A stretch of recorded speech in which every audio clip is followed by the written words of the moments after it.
Hi, I'm P. And I'm Chris. And together we are Crispy Life. So today we're going to be talking about how to plan for a backpacking trip, whether that's for 2 weeks or a whole month or even a full year. Throughout the years we've taken various trips. We've been on 2-week adventures in Central America, and we've also taken a trip around the world for around 12 months, and that was amazing. We also have a trip coming up whereby we're going to be travelling for 5 weeks across various countries. Woo! I'm so excited! Number one, the first thing that you need to think of when preparing for a backpacking trip, whether that's around the world or for a couple of weeks in a certain country, you can use so many websites for inspiration, whether that's using things like Instagram, whether you have any friends on Facebook. I've got a couple of friends who like travelling, backpacking. I always like looking through their pictures to see where they've been, and sometimes you see an amazing picture and you think, I've got to go there. Another way would be to talk to others, get recommendation. Maybe you've got friends, like Precious said, ask questions. And also watching YouTube, that's where we've got a lot of our inspiration from watching other vloggers and seeing how they enjoy themselves and where they go, and just that really inspires us. We want to do the same for you. And the final thing, when you're trying to figure out where you want to go, you need to know what type of backpacking trip you want to go on, whether that's going on a beach holiday, whether you want to beach bum for a couple of weeks around various islands, for example in the Philippines. Do you want to take a road trip around the USA, or would you rather go on a trekking holiday? You might want to go on the banana pancake trail, so around Southeast Asia. Or is it a Latin vibe that you're looking for? Do you like reggaeton, Mexican food? If that's what you're looking for, then I would suggest Central America or even South America. Or are you interested in history and ruins like Angkor Wat in Cambodia, Machu Picchu in Peru, or Tikal in Guatemala?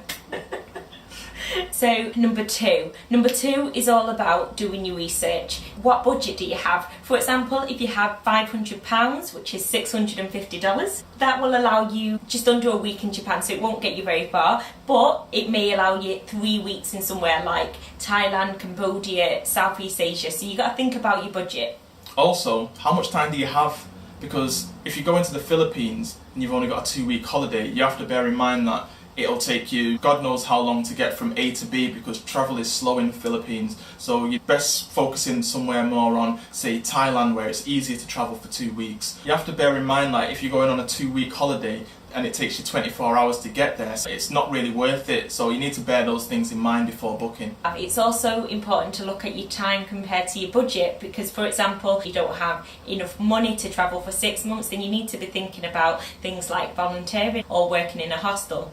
The final thing when doing your research is looking at when is the best time to go to certain places. Look at when it's going to be wet season, dry season in those countries, because that may change your mind. For example, this summer we wanted to go to Australia. However, when looking at the weather in Australia during that time, it was winter season, so we decided not to go to Australia. Yeah. Number 3, choose your country and create your itinerary. Once you've narrowed down your list, then start looking at the country in more detail and look on places such as Wiki Travel, Travel Independent. That's really good for country summary. You can get guidebooks with Lonely Planet as well, which is really useful. Look at the guidebooks. Once you have your country, the next thing is actually looking at your itinerary, and there's lots of resources out there that can help you create the itinerary. So you've got things such as Star Travel, you've got G Adventures, you've got Trail Finders. Those websites are really, really good because they provide tours to lots of different places. For example, if you've got a month in Indonesia, they will have tours that travel throughout the country, but at the same time you've got your itinerary.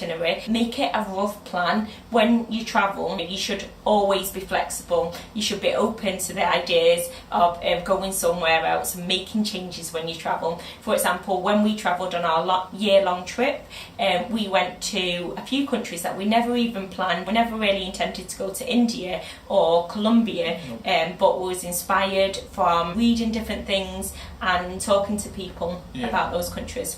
Lastly on that point, don't try and fit too many places in a small amount of time. When we was travelling, we've seen people that were trying to travel the world in about 2 or 3 months. And by doing it that way, you miss out so much of the culture. When people say, oh, you went to India, did you go see the Taj Mahal? And you're like, oh no, I didn't have time. And that's the thing, so you need to create time.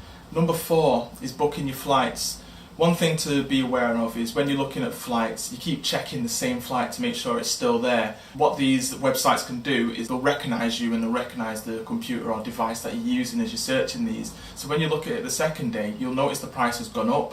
So what you need to do is make sure you go on private browsing on whatever Internet Explorer or Chrome that you're using. Go on private browsing, and that way the prices shouldn't jump up as much and as often.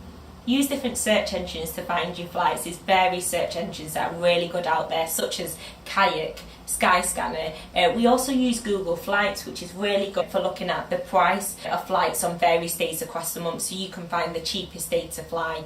As a rule, it's best to book your flights on a Tuesday, especially around the midnight time. So it's a lot cheaper booking it on a Tuesday around that time rather than booking it on a Friday or a Monday. The next tip that we'll give you is asking yourself, are you willing to travel to the airport? So we live in Manchester, England. However, a lot of flights actually run from London. Sometimes it works out cheaper catching a train to London, flying to a country like America, for example, than it would be flying from Manchester to America direct. And finally, the last tip on this point is use cashback websites. We use Top Cashback, and that way you can get a bit of money back from when you buy your flights. So it knocks a bit of money off the total of the price. It does. Number 5 is preparing for your trip. So now you've got your trip booked and you know where you're going, you can start all the planning. So for example, if you are going to various countries and you know you need to catch an internal flight, this is the best time to do it. If there's any hostels, for example, that you know that are really, really popular because there's very few beds or rooms available during that time, then get that booked as well. Also, start looking into visas. In some countries you need a visa to enter, so make sure you go online, check your government website and look at the details on that country. The last thing you want is to turn up at an airport and not to have a visa for a certain place and to be denied entry into that country on your flight. Some countries also need to see proof of an onward flight leaving that country. So, if you know that you're going to be in a certain area, for example Southeast Asia, for a few months and you don't necessarily know when you're going to be leaving that country, if you know that some countries require that, for example the Philippines, it might be an idea before you enter that country to find a really cheap flight. With AirAsia you can find lots of cheap flights for about £15 to Indonesia or back to Malaysia. You might not necessarily use that flight, but book that flight just so you can enter that country. Some countries also require evidence of a vaccination, such as Brazil, where they'll need to see evidence of yellow fever. It's also a good idea to possibly get rabies vaccinations, because you never know whatever country you might be in. It'll save you so much more money in the long run if you do get bitten or scratched by anything as you're travelling. To get such vaccinations, you go to Boots or to your local GP and just have a conversation with them, open conversation, and tell them where you're going, and they'll also advise what other vaccinations you may need. Also, don't forget to take malaria tablets. A lot of travellers actually forget to take malaria tablets, but that's really, really important. Also, when we went travelling, we had a debit card. Now, it wasn't our main bank account, but what we did was transferred money from our main bank account to this card. The benefits of this one was that we didn't get charged by the bank for withdrawing when we were abroad. So just make sure you do your research and find out which one works best as you travel in the countries, and works in most countries as well. The card that we used was Norwich and Peterborough, but there's other cards out there that offer the same benefits. So just do your research. Also, how much money do you want to bring? Our rule of thumb is never bring more cash than you're willing to lose. We met countless travellers time and time again who had lost large amounts of money because they brought all their money in cash. So like Chris said, try and get a card beforehand, make sure you plan. Also, make sure you really understand the currency conversion. For example, if you're going down Koh Sam Road and you want pad thai in Thailand, you don't want to end up spending around £10 for pad thai, which usually costs you 50p. After all that, make sure you've got all your travel essentials, mainly a backpack, because otherwise you're not going anywhere without a backpack. And the final point is save. Saving is really important. Now for us, something that we do is we may live off one person's income and actually save the other person. We will curb all of our shopping unless it's necessary. We will eat out less. Often it's really useful for us to create a saving plan where we can look at each month what's realistic, how much can we save in order to get to our goal, because you don't want to be broke. That's going to be the worst thing when you're out travelling and you can't stay where you want, you can't eat what you want, you can't go on tours or excursions because you don't have have the money for that. So hopefully you found this really useful when planning your backpacking trip, whether that's planning a 2-week trip or a trip around the world. Hopefully you'll find some of the things and the advice, the tips that we've gave you really relevant. Thanks for watching. Don't forget to hit that subscribe and hit the bell button so you know exactly when we're going to be dropping another video, so you can find more adventures. Definitely. If you're just about to go on a backpacking trip, have a whale of a time. And that's it from us. That's it from Crispy Life. Until next time. Bye. Ciao. Peace. Monster.